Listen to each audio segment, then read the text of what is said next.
الحمد لله رب العالمين والصلاة والسلام على سيدنا محمد وعلى آله وأصحابه أجمعين.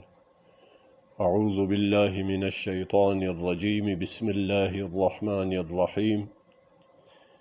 هل أتى على الإنسان حين من الدهر لم يكن شيئا مذكورا. صدق الله العظيم. لدار الهدى څخه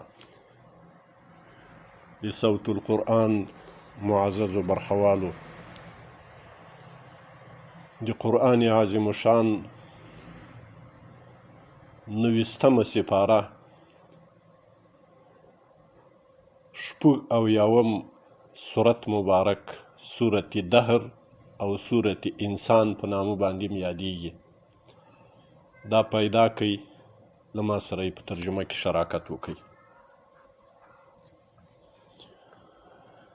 د مخکې حصه آیاتونو کې الله تبارک وتعالی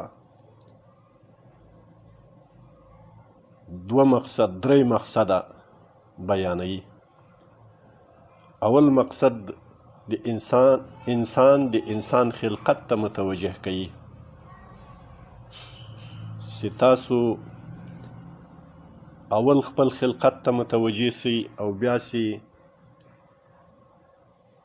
جوړول تاسې الله جل جلاله له څه شي جوړ کړي.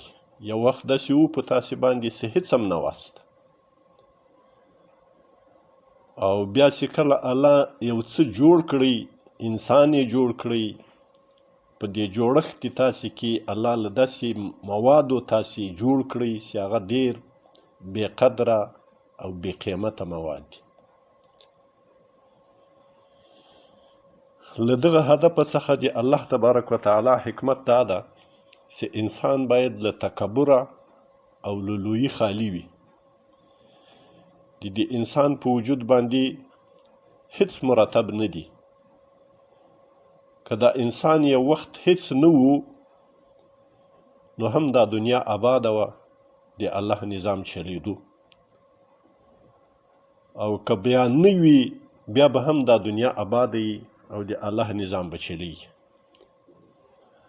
او چې بیا کله الله د انسان د خلقتو د پیدایښت اراده وکړه نو عمومي تسلسل د پیدایښت د انسان هغه له یو ډېر خسیسو اوبو چې هغه ته نطفه ویل کیږي او د پلار او د مور له مشترکې او ممتزجې نطفې څخه جوړیږي.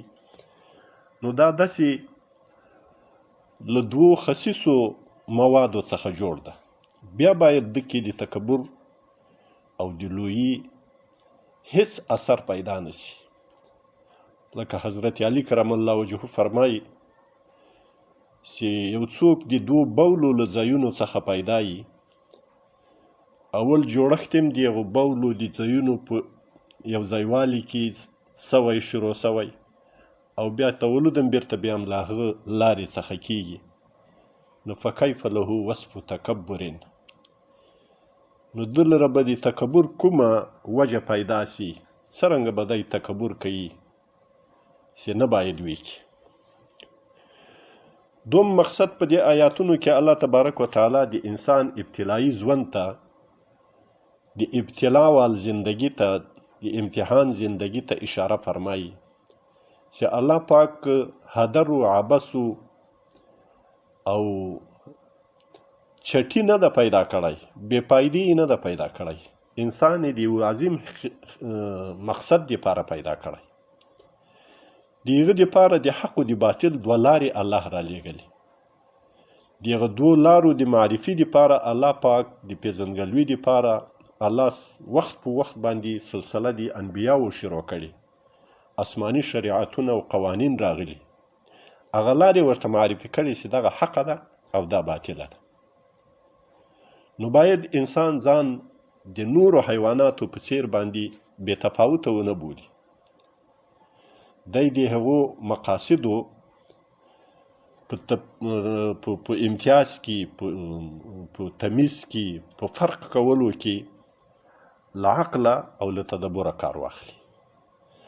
او الله تبارک وتعالی د انسان ته په دریم مقصد کې دا ورښیي چې که تاسې د خپل عقله څخه کار وانخیست، د الله له راغلو لارو کې په یوه لار کې تاسې د هغو لارو په اختیارولو کې تاسې بېغوري وکړه، حق تم شا کړه، باطل تم مخه کړه، نو ګورئ د حق پیروان چې دي د باطل پیروان چې دي د هغو دپاره یو سختترین جهنم تیار ده، سختې زولنې زنجیرونه او اور ورته تیار ده. او څوک چې د حق پلویانو طرفدار دي هغو ته بیا بهترین نعمتونه په مخ کې دي چې نه سترګو د انسان لیدلي، نه یې غوږونو اورېدلي، او نه د دې بشرو د بني آدم په زړه کې د هغه تصور راګرځېدای شي، ځکه هغه څه چا لیدلي نه وي، تعارف یې نه لري، عقل نه ورته رسیږي، نو هغه به تصور څرنګه کړي. داسې نعمتونه بیا د هغه چا چې هغه د الله د حق لارې پیرو جوړ سو. دغه درې مقصده دي په دې شروع د سورة دهر کې الله تبارک وتعالی بیان کړي دي. په ترجمه کې ما سره ملګري سي. الله تبارک وتعالی فرمای هل اتا، هل دلته په معنا د قد ده، په تحقیق سره یقینا راغلی و علی الانسان په انسان باندې حین داسې وخت من الدهر له زمانې لم یکن شیئا چې نو دی هیڅ شی مذکورا یاد کړی سوی، چې دی یاد سي چې دا ملک صاحب ده، دا پاچا صاحب ده، دا پلار ده، دا زوی څښتن ده، دا د مال څښتن ده، دا د دې کور مالک ده، هیڅ داسې اوصاف او نومونه د ده په حق کې نه وو، ځکه دی ونه. انا خلقنا الانسان، د دوم مقصد ته الله پاک اشاره کوي، بېشکه پیدا مو کو انسان من نطفتن، له نطفې څخه، امشاجن ګډې نطفې، د مور د پلار له نطفې مې پیدا کو. او دریم مقصد ته الله تبارک وتعالی، دا د اول مقصد حصه ده، هغه دریم مقصد ته الله تبارک وتعالی په دې الفاظو کې اشاره فرمایي چې نبتلیه ازمویو دی، فجعلناه نو مو ګرځاوه دی سمیعا بصیرا، اورېدونکی او لیدونکی، عقل مو ورکو، حواس مو ورکو، تمیز مو ورکو، د ښه د بد، د فایدمن د نقصانمن جوهر مې په ده کې پیدا کو چې دی فایدمن و نقصانمن پې باندې وسنجوي او ځان ته یې معلوم کړي. نو چټي او عبس او خودمختاره نه ده پیدا سي، لکه یو څاروی چې چیرته خوراک یې کاوه هلته هغه خوري، او څه یې لیدل هغه ویني، څه یې ویل هغه څه رمباړې و بغارې وهلې هغه کوي. نه، دا هر شی د ده مسؤول دی او ذمهوار دی. دریم مقصد ته الله تبارک وتعالی اشاره کوي چې د دوی دپاره بیا موږ د حق و د هدایت لار او د کفر و د ګمراهۍ لار راښکاره کړې ده، او د مختلفو وختونو سره د انبیاو او د کتابونو د وحیو په ذریعه باندې ده ته ورپېژندل سوې ده. الله فرمای انا بېشکه موږ هدیناهو هدایت وکړو ده ته، لار مو وښووله ده ته، ومو ښووله ده ته السبیل لار، اما شاکرا و اما کفورا، یا به شکر کوونکی وي دی، هغه حق به حق ومني، حق به وپېژني، و اما کفورا، یا به ناشکره وي او لکه حیوان یو څاروی به داسې بې تفاوته ګرځي. خو دا بې تفاوتي د ده دا نه ده چې که ده په حق تللی وم دی به هیڅ نه وي، هیڅ به ده ته نه ورکړل کېږي، که په باطله باندې ولاړم هیڅ به ده ته نه ورکړل کېږي.